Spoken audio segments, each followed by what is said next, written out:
अगर आप भी चाहते हैं कि 3D स्टूडियो के वीडियो सबसे पहले आप तक पहुंचे तो लाल बटन को दबाकर चैनल को सब्सक्राइब करें और साथ में बेल आइकन दबाना ना भूलें। एखन अपने सब सुन रहल छी 3D स्टूडियो एवं HS झा के भक्तिमय प्रस्तुति।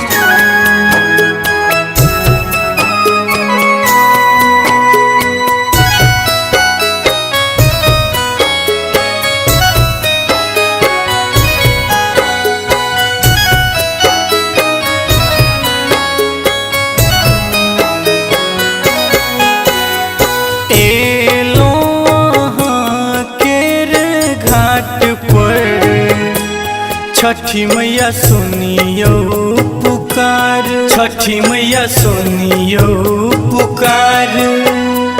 अर्घ लेने छठी मैया देखू जल में छिठार, देखू जल में छिठार।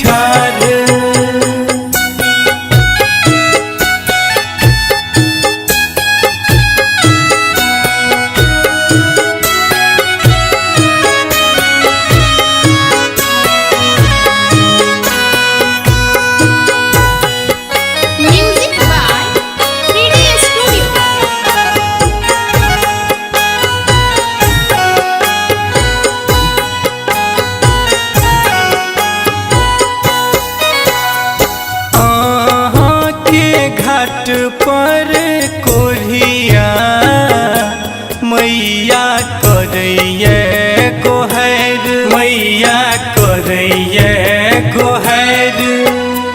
काया दियो कोरिया के मैया करियो विनती स्वीकार, करियो विनती स्वीकार।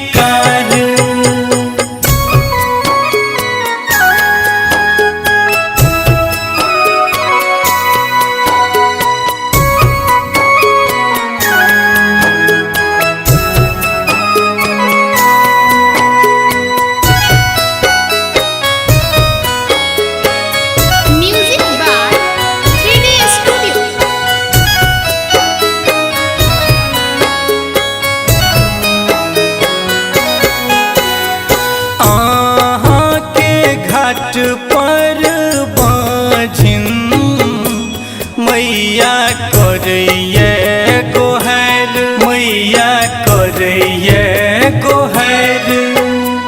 दियो संतान मैया ओकरा करियो विनती स्वीकार, करियो विनती स्वीकार।